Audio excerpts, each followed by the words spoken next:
Good morning, everybody. Happy Saturday. Welcome back. I'm sorry I didn't have a video last week. My dad had to have surgery, so obviously that took precedence.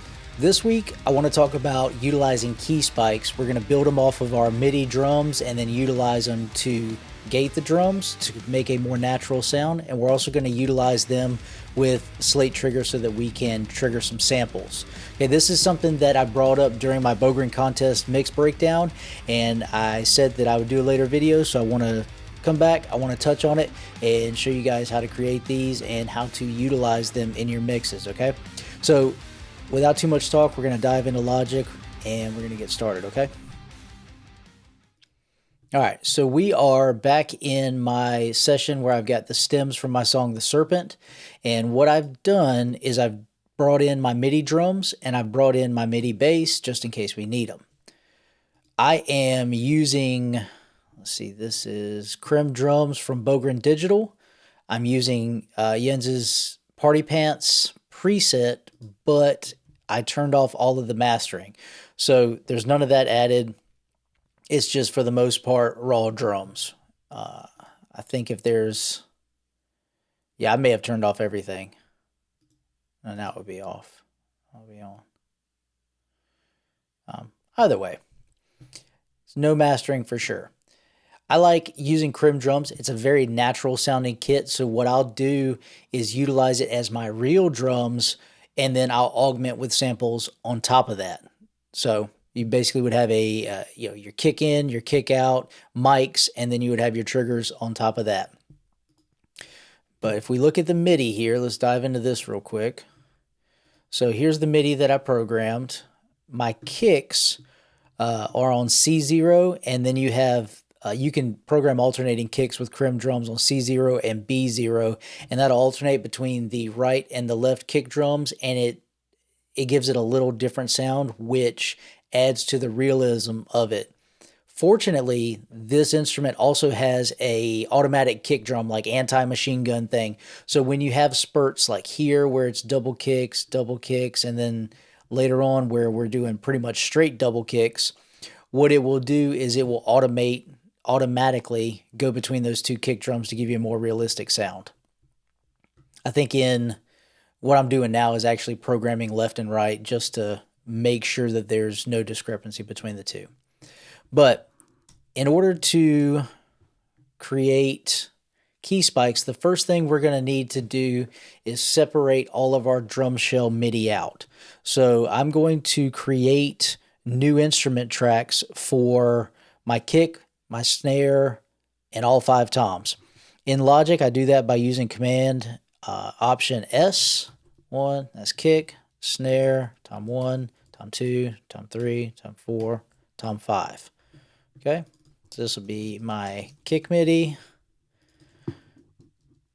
snare MIDI, tom 1 MIDI, tom 2, oops, I like them capital, tom 2 MIDI, tom 3 MIDI, tom 4 MIDI, tom 5 MIDI. Cool. I'm going to color these an ostentatious hot pink color so that I can easily identify them. All right, now we're going to create a MIDI region for each of these.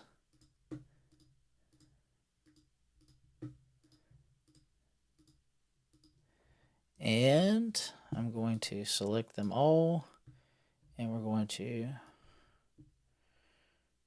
drag them out for the length of the song. Okay, so now we have an instrument track for each drum shell. Next thing I'm going to do is go into all of my MIDI here. I'm going to select C0 first. This is going to give me all of my kicks. The cursor, I'm going to put it on the very first kick. I'm going to hit Command C. Then I'm going to go to my kick MIDI track. Make sure the cursor stays in the same place. Command V to paste. Then I'm going to go back to the beginning.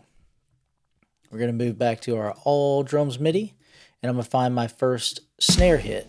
Oops, first, there we go. All right, so our first snare hit is here. The only thing you really have to be careful about when you're transitioning your MIDI into these key spikes is, did you program flams with the single note program, or did you manually create, oh, sorry, I didn't mean to hit the mic, or did you manually create the flams, okay? In this one, excuse me, when I programmed it, I did the one key, just basically clicked on the flam. It sounded fine, so I rolled with it. That note is on D sharp 0. So I'm going to select both of those, hit Command C. Then I'm going to come down here to my snare MIDI track. I'm going to Command V. Now, if you're going to utilize this snare key spike track that we're going to create in order to key samples from like Slate Trigger, what you'll need to do is actually go in and manually create the flams. To do that, I'll start here. This is D sharp 0. I'm going to click on it, and I'm going to click here to basically create another one, and I'm going to drag it and create a flam, just like that. Same thing here. So everywhere that I've programmed a flam using that one key, I'm going to create a flam manually. Do this real quick. There's one.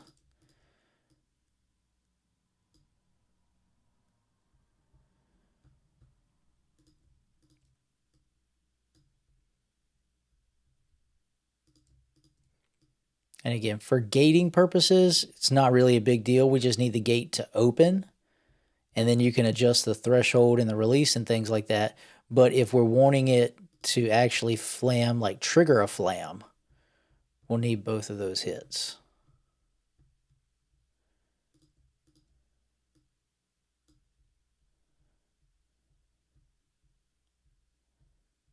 All right, cool.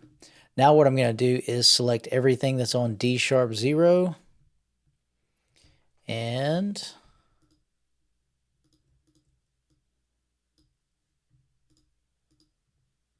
I'm going to bring it down here, just like that.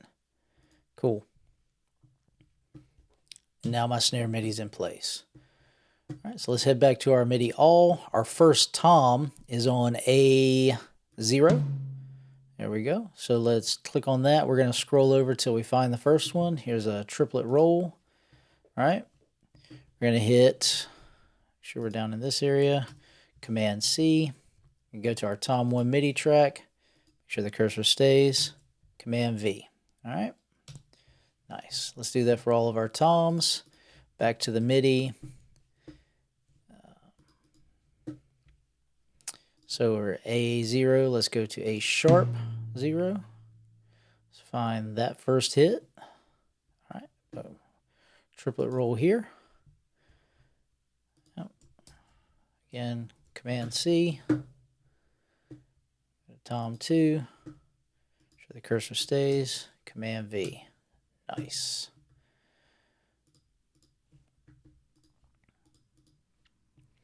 All right, so that was, next we're on to B0. All right, big low hit.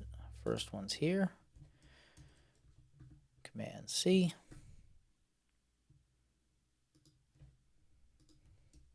Command V. Copy and paste, copy and paste. Easy. All right. Now we're going to go to C1. It's our real low tom here. And C. Tom 4, all right, paste, all right,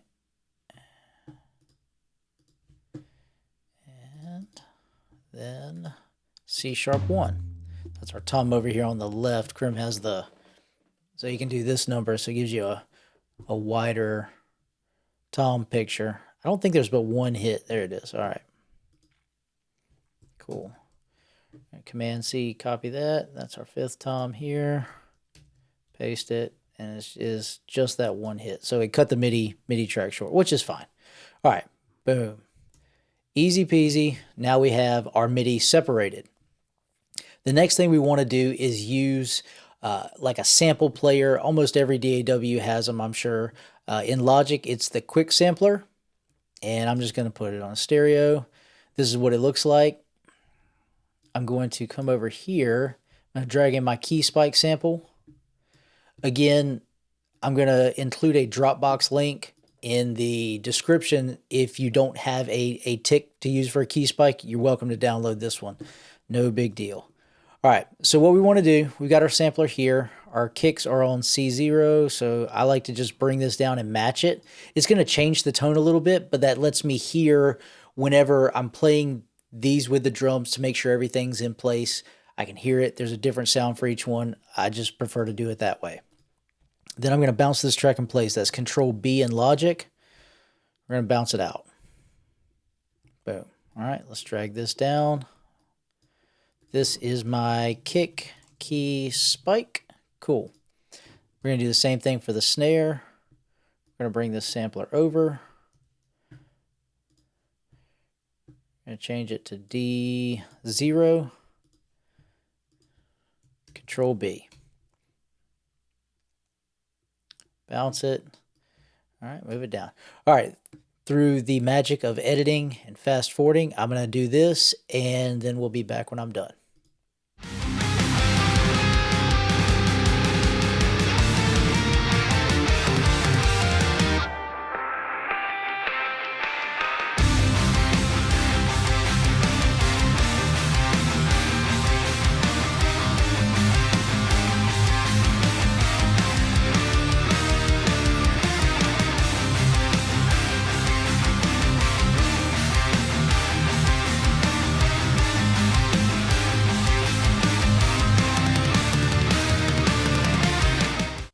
All right, we are back. So I've printed all of my key spikes now. What I'm going to do is I'm going to put all this MIDI into a folder and get it out of our way, right? So this is going to be our MIDI. Let's get it out of the way. Boom. Okay. So now we have our key spikes here. All right. To show you what I was kind of meaning about the different sounding ticks, I'm gonna play this. Understand this is gonna be ice picks on your ears. Just, you've been warned, okay? Here we go.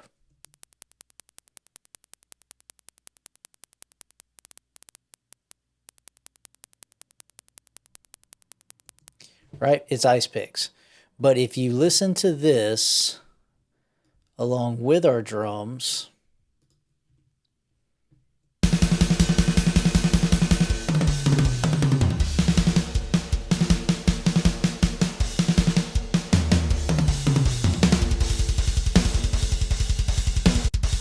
right? So we've got those ticks, and because we're utilizing the same MIDI, we don't have to worry about anything not being phase accurate. If you are wanting to trigger MIDI off of real drums, I'm going to suggest using a DAW other than Logic. The MIDI resolution in Logic is not that like it is in Pro Tools or Cubase or probably even Reaper. If you know somebody that has Pro Tools that has Massey DRT to create MIDI from real drums, I would suggest just pay them a few bucks and let them do it, because the resolution will not be the same in Logic. That is one of the few downsides that I found to Logic. All right, so we want to utilize these key spikes to trigger gates, trigger samples primarily, right? So if we listen to our kick track, right? And I know this is a drum instrument, but some of them, like for example, Get Good Drums, you can actually control the level of bleed in each microphone, which is a very nifty tool to create realism. But if we're listening to this kick, so this is basically our kick in. Well, actually, it's kind of like a kick, more like maybe a kick in and kick out combined. So, and then you would have your sub track. But this is so basically a kick in, kick out combined. So you have a bit of bleed in it.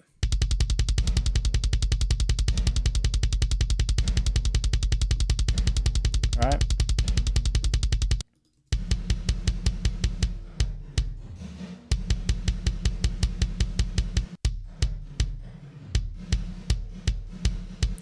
Right. So primarily snare and toms.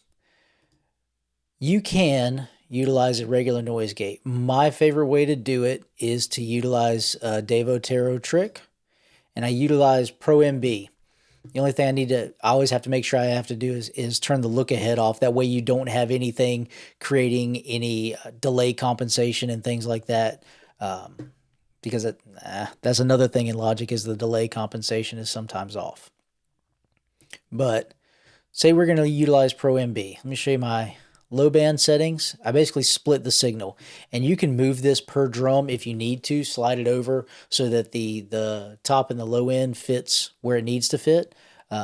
Normally here's pretty good for me. So again, low end settings here, top end settings here. What you're going to see me adjust is most likely the release on the top end. I want it to be faster than the release on the low end. That way we can cut off the high end bleed of cymbals or snare or whatever, and then allow the low end to bloom out a bit. So let's dive in. All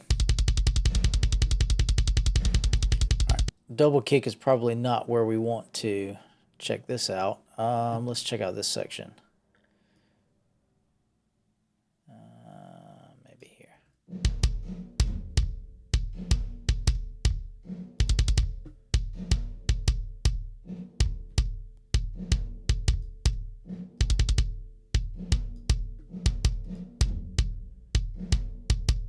Oh, okay. Actually, haha, the point of the kick spike is to use it.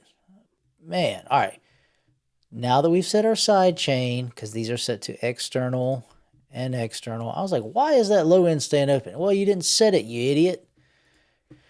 Christ on a cracker. All right, so now let's check it out.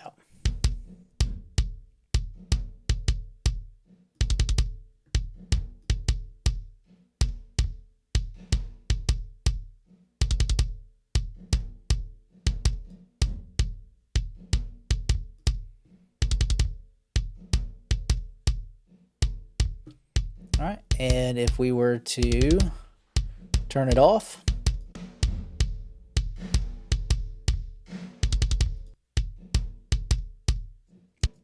much, much tighter, right? So I would basically take that and I would copy it to my kick sub.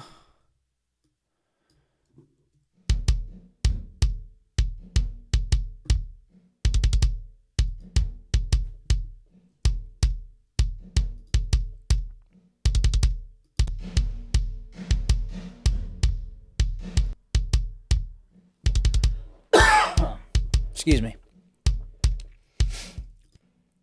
All right, so there you go. And then the next thing we would do, go to the snare top. Same thing, let's pull up our drum shell gate, turn the look ahead off, actually set the key spike. All right. Snare top.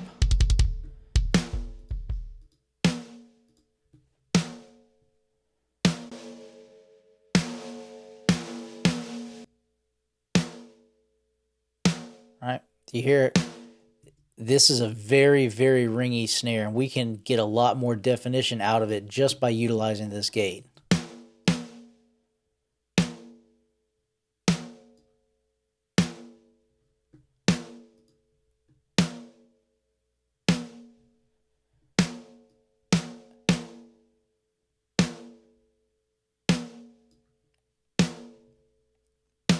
See, the snare doesn't have as much low end in it, so I'll move this split a bit up. All right, cool. And then we would copy it over to our snare bottom.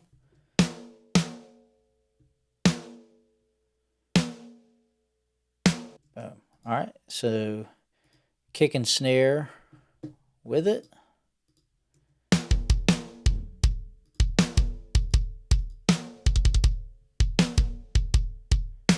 And without.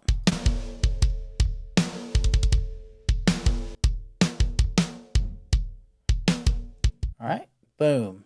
Now if we were to look at that in context of all the drums, this is with it on.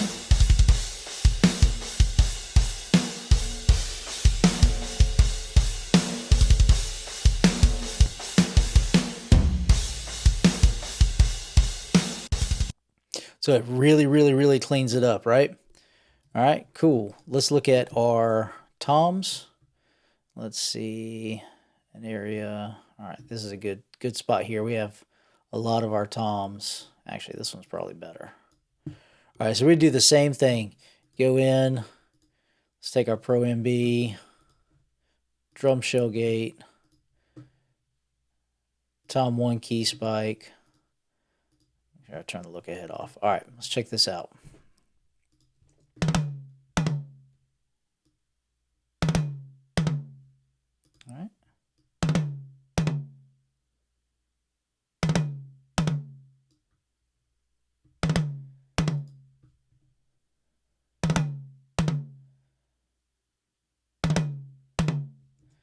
All right, that would be good enough for me there. All right, tom 2. Same deal, right? Cool. Tom 2.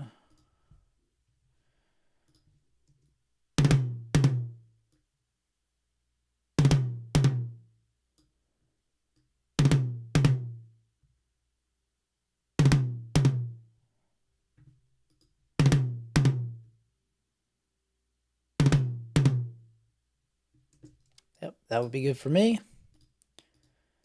Tom 3.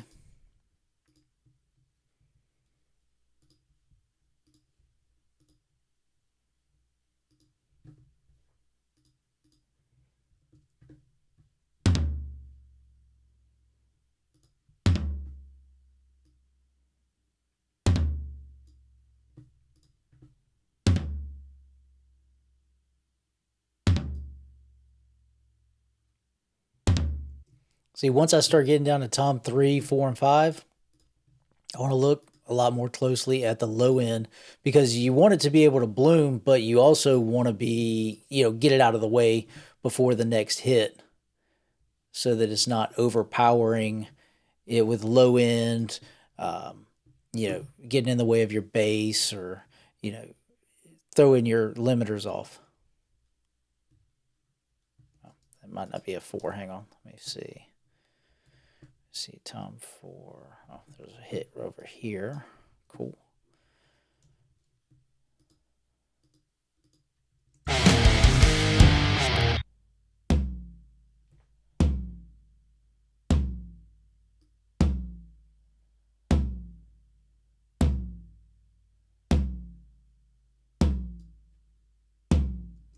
All right, yep, that'd probably be good for me. I'm actually going to take these key spikes real quick. They don't need an output. We don't need to hear them. All right, cool. Well, don't leave me. Don't leave me there, Logic. All right, and 5. Same deal, right? Boom.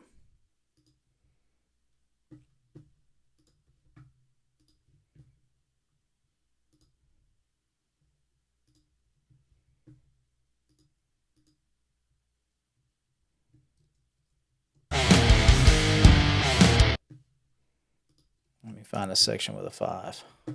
Oh, 5 is, it just has the one hit, right? Yep. Okay, yeah. Because that's our tom that's over to our left. I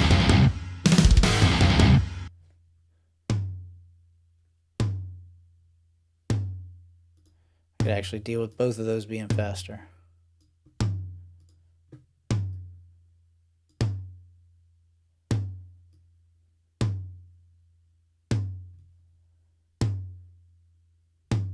Cool. All right, there you go. And that is how I would utilize the gates.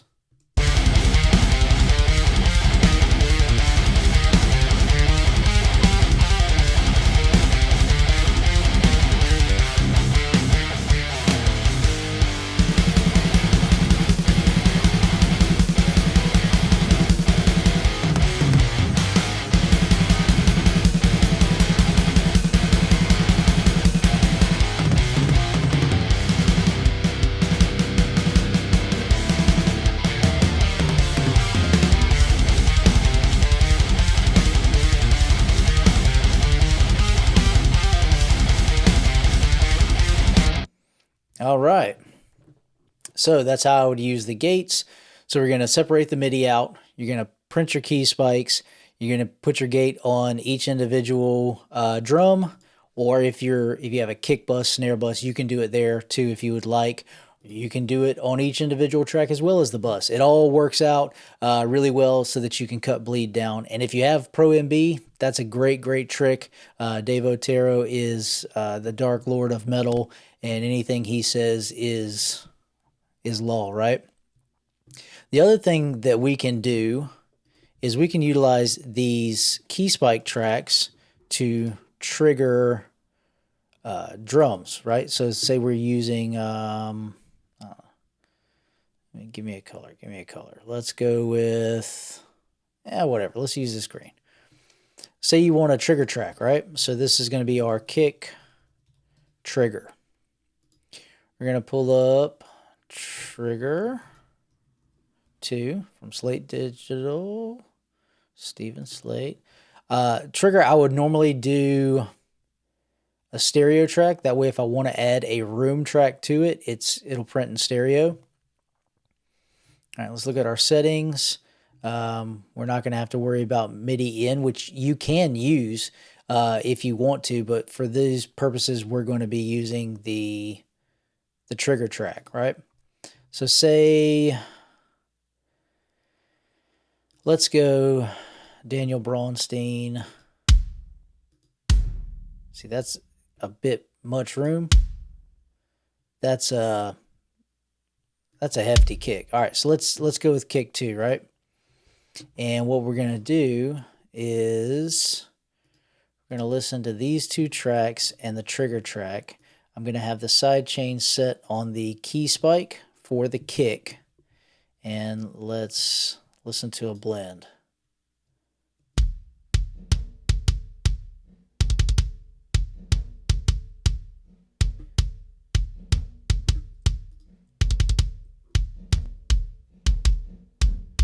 All right. So did you hear that change where the low end came in? They were out of phase.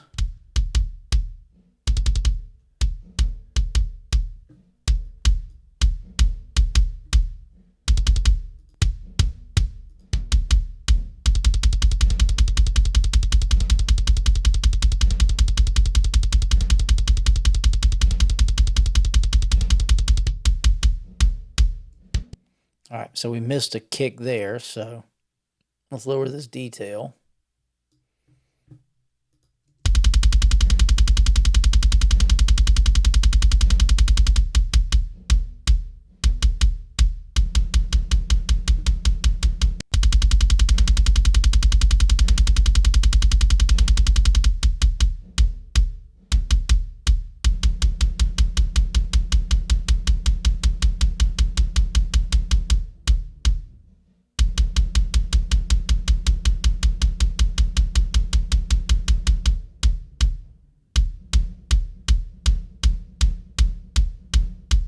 Cool. So that's how you would do it if you want to run it live and then print the mix, right? It's going to be a little more CPU intensive. The other way you can do it is you can copy your MIDI. You can come here. You can paste your MIDI. Then we can go bring trigger back up. Stereo again in case you want to add a room. Go into our settings and our MIDI in for kick. We were on C0. Triggering browser, that's what I wanted. Again, Daniel Braunstein makes good stuff. That's a fat, stupid fat kick right there. And we know that it was out of phase. So let's do that and then check it out.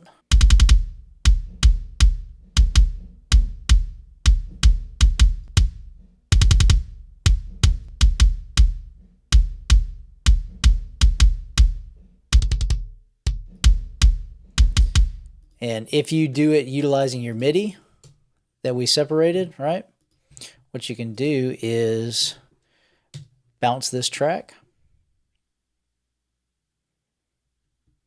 Cool. And then this will be our Daniel Braunstein kick 2 trig. All right. Now you can take this and we can blend it in. Let's get a good.